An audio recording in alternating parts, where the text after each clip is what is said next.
Bismillahirrahmanirrahim. Rakyat Indonesia yang saya cintai, para kader Partai Demokrat yang saya banggakan. Alhamdulillah, hari ini 14 Juli 2023, saya bisa kembali menyambung rasa dengan saudara-saudara dimanapun berada. Pada 14 Maret 2023 yang lalu, saya telah menyampaikan sikap politik Partai Demokrat dalam memperjuangkan perubahan dan perbaikan di berbagai sendi kehidupan bermasyarakat, berbangsa, dan bernegara. Kali ini saya ingin kembali menyampaikan gagasan tentang masa depan Indonesia. Kita tahu, 7 bulan lagi pemilu akan digelar. Rakyat akan memilih para pemimpinnya, baik presiden dan wakil presiden maupun para wakil rakyat di DPR dan DPD. Kita berharap rakyat tidak salah pilih, karena akan menentukan masa depan Indonesia 5 tahun berikutnya. Tema pidato politik saya ini adalah agenda perubahan, lengkapnya agenda perubahan dan perbaikan untuk Indonesia yang lebih baik. Tema ini untuk merespons pandangan publik tentang isu perubahan yang kerap Partai Demokrat sampaikan. Kami mendengarkan pandangan, baik dari yang setuju dengan perubahan maupun yang tidak setuju. Sejarah mencatat, sejak 2 tahun lalu, saya dan Partai Demokrat telah menyerukan pentingnya perubahan dan perbaikan itu. Karenanya, ketika perhatian publik makin luas tentang isu perubahan ini, maka kami memiliki kewajiban moral untuk menjelaskan apa yang Demokrat maksudkan dengan perubahan dan perbaikan itu. Saudara-saudara, kami mendengar kekhawatiran sejumlah kalangan. Perubahan seolah diartikan sebagai upaya untuk mengganti secara total apa yang sudah ada. Tentu tidak demikian. Kebijakan dan tatanan yang sudah baik akan kita pertahankan, kita lanjutkan. Dan kita bersyukur karena banyak yang telah dihasilkan oleh para pemimpin bangsa sejak Indonesia merdeka. Tatanan dan hal-hal baik yang diwariskan oleh Presiden Soekarno, Presiden Soeharto, Presiden Habibie, Presiden Abdurrahman Wahid, Presiden Megawati Soekarno Putri, Presiden Susilo Bambang Yudhoyono, dan Presiden Joko Widodo harus kita pertahankan.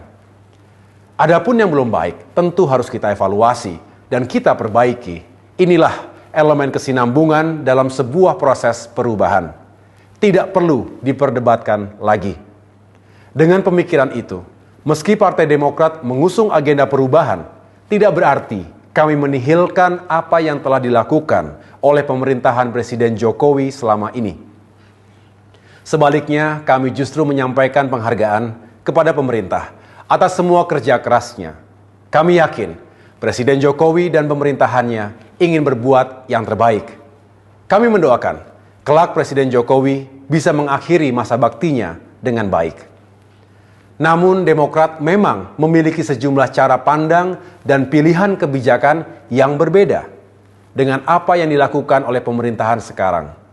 Karenanya kami menawarkan pendekatan dan kebijakan yang berbeda kepada rakyat Indonesia yang kami pandang tepat untuk dijalankan pasca pemerintahan Presiden Jokowi mendatang. Rakyat Indonesia dan kader Demokrat yang saya cintai, ada 3 hal yang melandasi pemikiran Demokrat dalam melakukan agenda perubahan. Pertama, studi dan pengamatan atas apa yang dilakukan negara dan pemerintah selama 9 tahun terakhir. Kedua, permasalahan serius yang dirasakan rakyat. Dan ketiga, keinginan serta harapan rakyat yang kami jumpai di seluruh tanah air. Untuk itu, guna memudahkan penjelasan tentang agenda perubahan Demokrat, maka pertama-tama kami akan soroti keadaan saat ini. Apa permasalahan yang dihadapi rakyat dan mengapa hal itu terjadi? Selanjutnya, kami juga akan menyampaikan solusi yang kami tawarkan. Paling tidak, ada 5 klaster permasalahan bangsa. Klaster pertama, ekonomi dan kesejahteraan rakyat. Kedua, sumber daya manusia dan lingkungan hidup. Ketiga, hukum dan keadilan. Keempat, demokrasi dan kebebasan rakyat. Dan kelima, tata negara dan etika pemerintahan. Saudara-saudara sekalian, saya akan mulai dari permasalahan yang kami nilai paling penting, yaitu klaster pertama, ekonomi dan kesejahteraan rakyat. Meskipun ada capaian, tetapi harus kita akui secara jujur, 9 tahun terakhir ini terjadi sejumlah kemandekan dan bahkan kemunduran serius. Pertumbuhan ekonomi menurun, jauh di bawah yang dijanjikan 7% hingga 8%. Pertumbuhan ekonomi stagnan di angka 5%, bahkan sempat anjlok ketika diterjang pandemi COVID-19. Akibatnya, penghasilan dunia usaha dan kesejahteraan rakyat terpukul. Daya beli golongan menengah ke bawah juga menurun. Kemiskinan dan pengangguran meningkat. Sementara itu, ketika ekonomi tumbuh rendah, yang meroket justru utang kita, baik utang pemerintah maupun BUMN. Ada yang berdalih, lambatnya pertumbuhan ekonomi karena pandemi COVID-19. Argumentasi seperti ini saya nilai hanya separuh benar. Faktanya sebelum pandemi datang, ekonomi kita juga sudah mengalami permasalahan. Sehingga mesti ada sebab dan faktor yang lain di luar pandemi. Demokrat berpendapat, faktor lain itu menyangkut kebijakan dan langkah pemerintah dalam mengelola ekonomi dan kesejahteraan rakyat. Juga dalam menentukan prioritas pembangunan dan upaya mengatasi krisis. Sulit dimengerti ketika ekonomi menurun, kekuatan fiskal melemah, utang tinggi, pemerintah justru membangun infrastruktur secara besar-besaran. Apalagi sebagian proyek dan mega proyek itu tidak berdampak langsung pada kehidupan dan kesejahteraan rakyat yang tengah mengalami tekanan. Seharusnya masih bisa ditunda pelaksanaannya. Kami berpendapat, pemerintah tidak sensitif. Pemerintah juga kurang berpihak kepada 100 juta lebih rakyat kita yang sedang mengalami kesulitan hidup yang serius. Menurut kami, sikap kebijakan dan tindakan pemerintah seperti inilah yang perlu diubah dan diperbaiki. Ketika terjadi krisis dan tekanan ekonomi yang dampaknya sangat dirasakan masyarakat, prioritas dan alokasi anggaran negara seharusnya diarahkan untuk meringankan penderitaan rakyat, utamanya para petani, nelayan, kaum buruh, dan golongan lemah lainnya. Subsidi listrik untuk kalangan miskin, subsidi solar untuk nelayan dan subsidi pupuk untuk petani harusnya bisa lebih diperkuat dan tepat sasaran. Saat ini memang ada pupuk subsidi, tapi petani mengeluhkan jumlahnya sangat sedikit. Petani seolah dipaksa harus membeli pupuk non-subsidi di pasaran, padahal harganya berkali-kali lipat lebih mahal. Kemudian harga jual hasil panen sering dipermainkan para tengkulak, juga dihancurkan oleh kebijakan impor di saat petani kita sedang panen raya. Banyak petani mengeluh, "Mas, kami sampun megap-megap." Di sisi lain, kesejahteraan abdi negara kurang diperhatikan. 9 tahun terakhir, gaji mereka hanya naik 2 kali dengan akumulasi kenaikan 11% saja. Mestinya gaji ASN, guru, tenaga kesehatan, TNI Polri, perangkat desa dan pensiunan dinaikkan setiap tahunnya. Karena jika dikaitkan inflasi, gaji mereka sebenarnya terus mengalami penurunan. Ini jelas tidak adil. Kebijakan ini mesti diubah dan diperbaiki. Kita juga harus memperhatikan nasib guru dan pegawai honorer.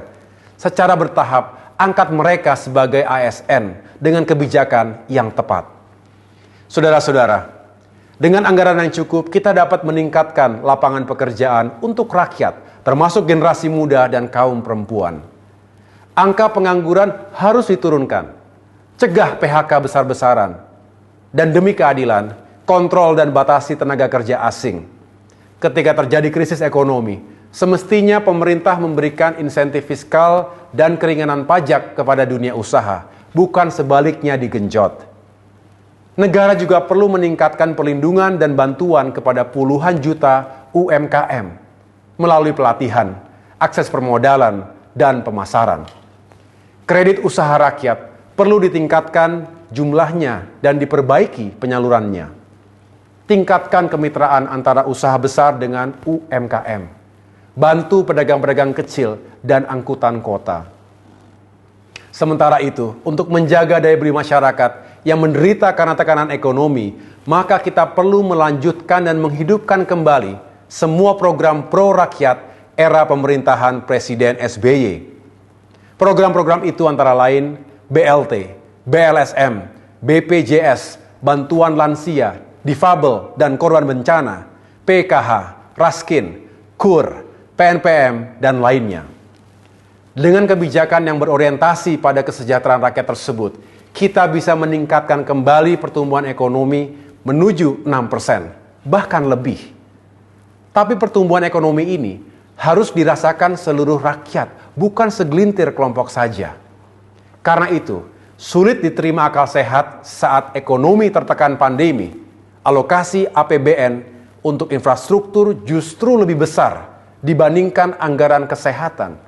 Seolah proyek infrastruktur diutamakan, sedangkan nasib rakyat diabaikan.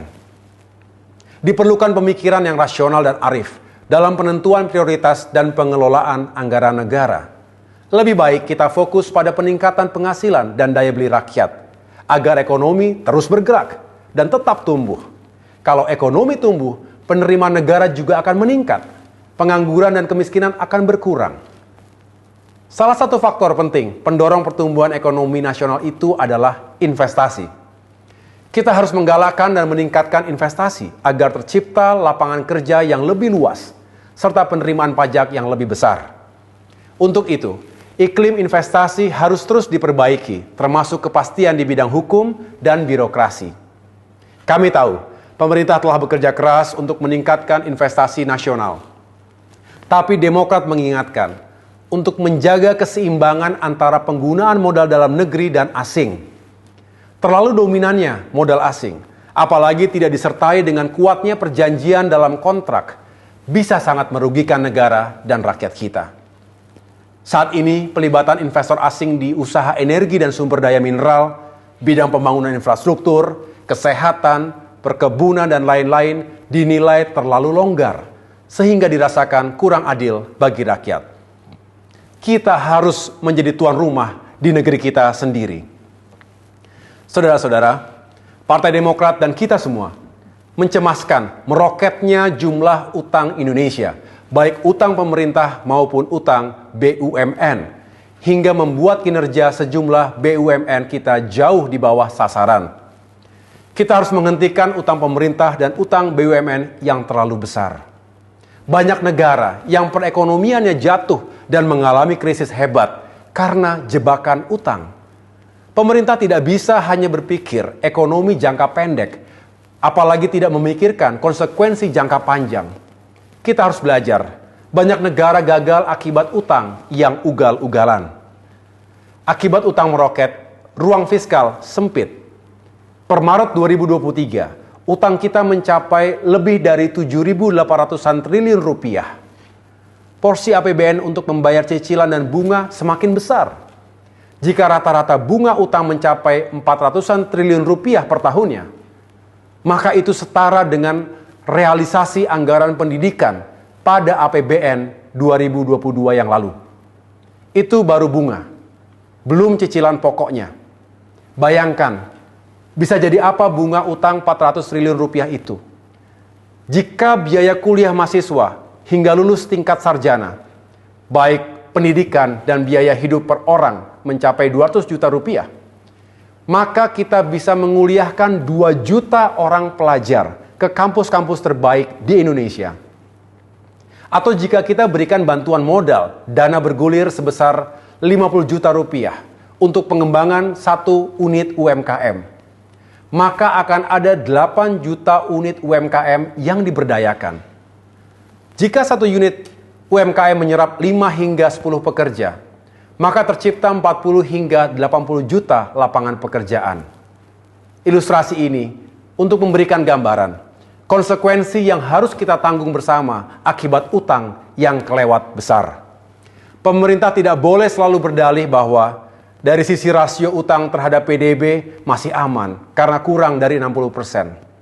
Faktanya, kemampuan fiskal untuk membayar utang kita rendah dan membebani APBN kita. Untuk itu, batasi dan kontrol utang pemerintah dan BUMN. Pastikan pembangunan infrastruktur tidak mengandalkan utang. Infrastruktur memang penting. Karenanya kita juga harus melanjutkan pembangunan infrastruktur, termasuk infrastruktur perdesaan, seperti yang telah dilakukan oleh pemerintahan-pemerintahan sebelumnya. Tetapi perlu dilakukan perubahan dan perbaikan atas kebijakan pembangunan infrastruktur ini. Pertama, pilih dan prioritaskan infrastruktur apa yang diperlukan dengan tahapan yang rasional.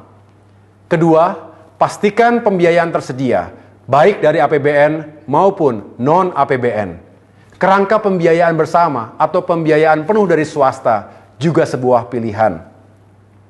Jika harus berutang, utang itu bukanlah komponen paling besar. Ukur kemampuan keuangan kita, jangan besar pasak daripada tiang.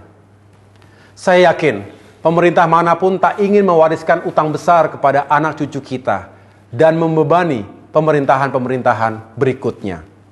Ketiga, pastikan infrastruktur yang dibangun memiliki keseimbangan antar sektor, antara nasional dan daerah, serta antara kota dan desa. Guna mencegah ketimpangan infrastruktur kota dan desa, Demokrat berpendapat PNPM mandiri perlu dihidupkan lagi.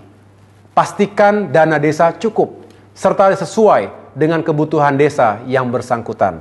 Saudara-saudara, dapat disimpulkan, agenda perubahan dan perbaikan Partai Demokrat dalam pengelolaan ekonomi dan peningkatan kesejahteraan rakyat mencakup cara pandang, kebijakan, penentuan prioritas, dan juga alokasi anggaran yang adil dan tepat.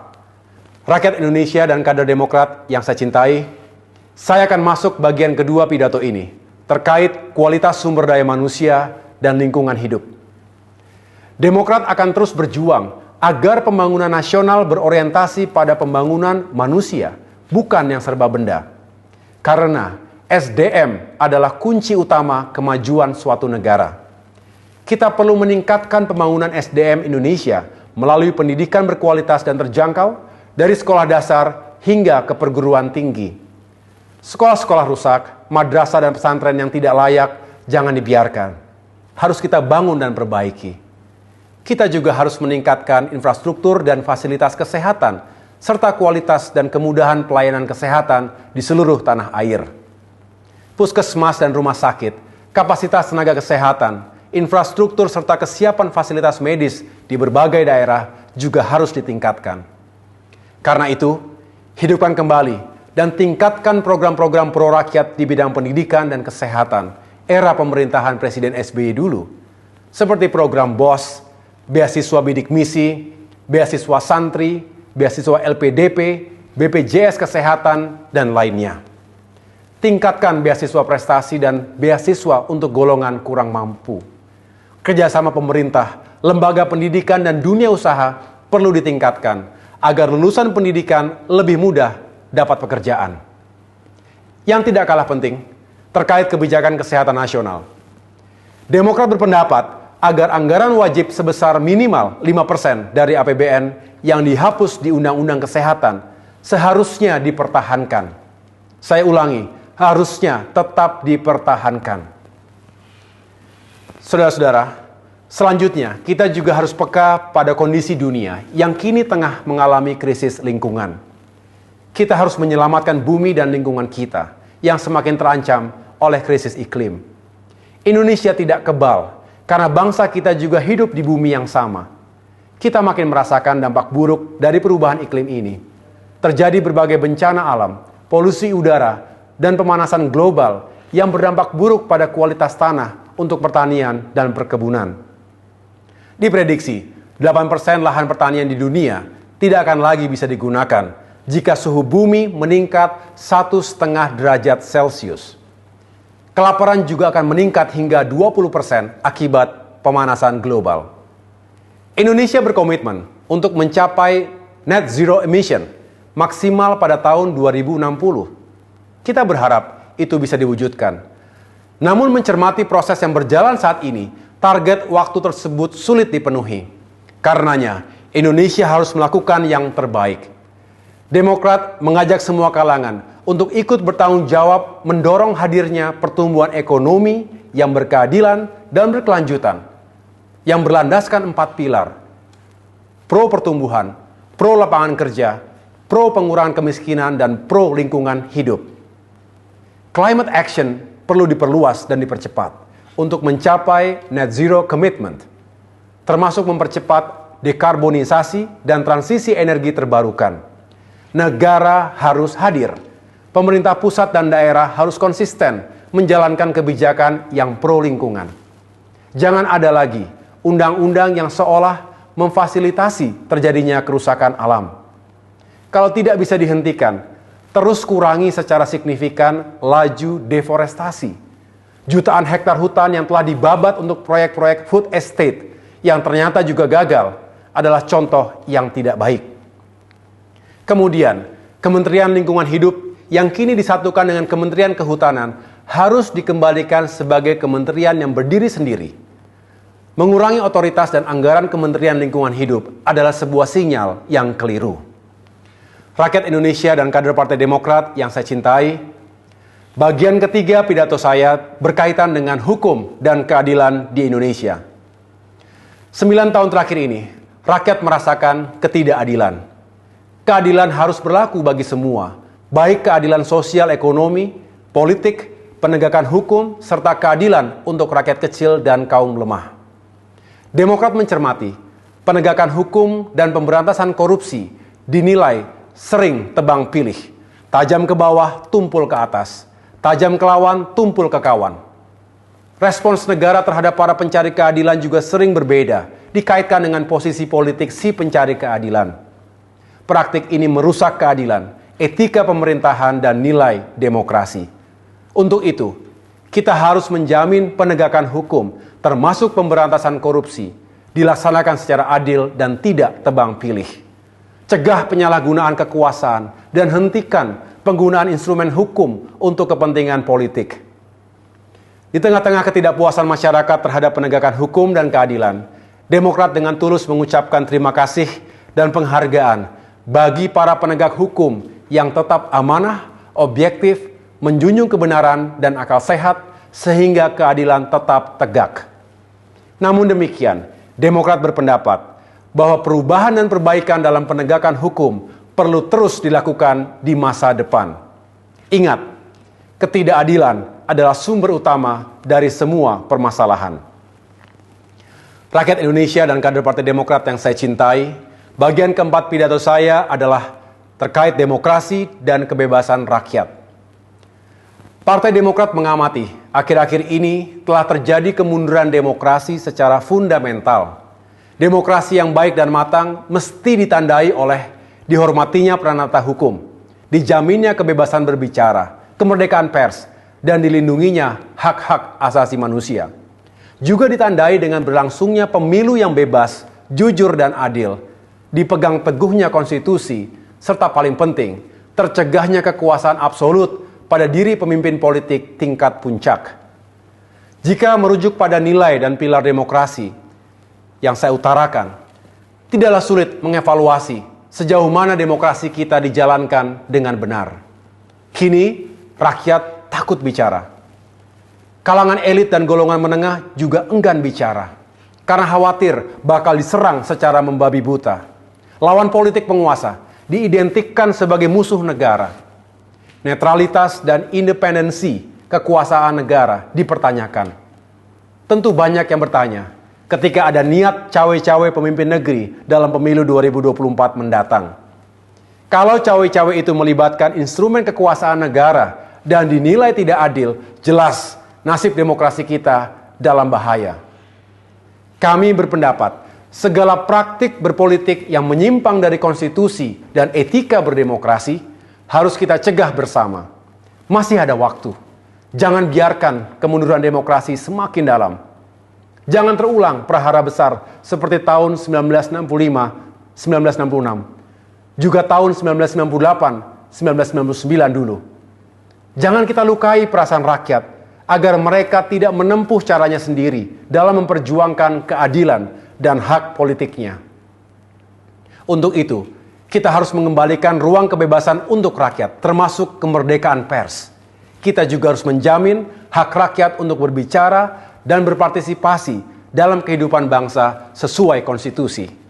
Hentikan represi negara terhadap rakyat. Tingkatkan kualitas demokrasi berdasarkan nilai-nilai kebebasan, keadaban, dan kemanfaatan.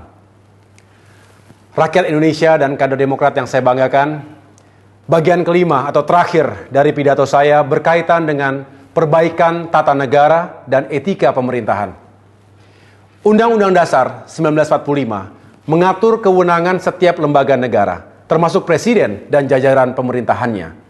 Dalam konstitusi yang telah dilakukan 4 kali perubahan, semangat dan prinsip keseimbangan serta kesetaraan antar lembaga harus dijaga, agar tidak kembali lagi ke tatanan era otoritarian dulu. Saat ini ada tanda-tanda bahwa kesetaraan dan keseimbangan antar lembaga negara ini mulai terganggu.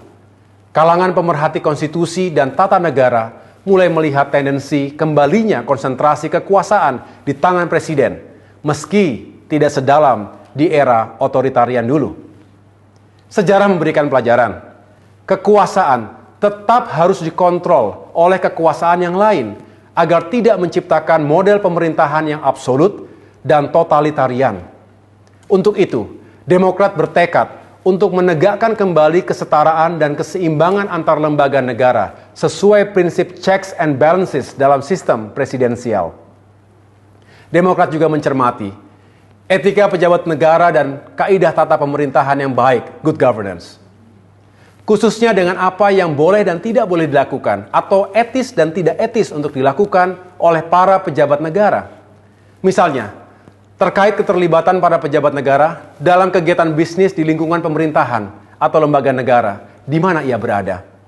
Menjadi tidak etis jika menteri atau pejabat negara menjalankan bisnis sementara ia berada dalam lingkaran pembuatan kebijakan dan regulasi yang terkait langsung dengan bisnis itu. Jelas ada konflik kepentingan. Lebih tidak etis kalau wilayah bisnis pejabat itu menggunakan anggaran negara di mana ia terlibat dalam penyusunan APBN tersebut. Ini namanya jeruk makan jeruk atau berburu di kebun binatang. Karenanya Demokrat berpendapat bisnis pejabat model begini harus dicegah dan dihentikan. Rakyat Indonesia dan kader Demokrat yang saya banggakan, saya telah menyampaikan secara utuh agenda perubahan dan perbaikan untuk Indonesia yang lebih baik. Agenda perubahan ini akan diperjuangkan oleh Partai Demokrat saat ini dan di masa depan. Secara lebih rinci saya akan sampaikan pada kesempatan yang lain. Kami berharap saudara-saudara kami, rakyat Indonesia, dapat memahaminya. Semoga tidak ada lagi yang khawatir kalau perubahan yang Demokrat usung bertentangan dengan kerangka bernegara. Sama sekali tidak. Justru perubahan dan perbaikan yang diperjuangkan akan meneguhkan dan memperkokoh kehidupan berbangsa dan bernegara kita. Kami, Partai Demokrat, adalah anak kandung reformasi. Sebagai partai bergaris ideologi nasionalis religius, kami akan terus menjaga Pancasila dan keutuhan NKRI. Kami akan mengawal dan menjaga kebinekaan bangsa serta menolak intoleransi, ekstremisme, dan radikalisme dalam bentuk apapun dan dari kalangan manapun. Partai Demokrat pro ekonomi yang berkeadilan dan ramah lingkungan, pro kesejahteraan rakyat, khususnya wong cilik, juga pro keadilan dan pro demokrasi. Itulah jati diri kami. Akhirnya, kami mohon doa restu dan dukungan rakyat agar perjuangan besar ini dapat terwujud. Di atas segalanya, kami memohon ridho dan pertolongan Tuhan Yang Maha Kuasa, Allah Subhanahu wa Ta'ala, agar kami dapat terus berkontribusi positif dalam pembangunan Indonesia ke depan. Kepada para kader Demokrat, jadilah motor perubahan dan perbaikan yang siap menghadirkan gelombang dan getaran untuk Indonesia yang lebih baik, maju negaranya, sejahtera rakyatnya. Mari kita satukan energi dan kekuatan perubahan. Insya Allah, perubahan dan perbaikan akan hadir di Indonesia. Terima kasih. Tuhan bersama kita. Apa kabar, Bapak Ibu sekalian?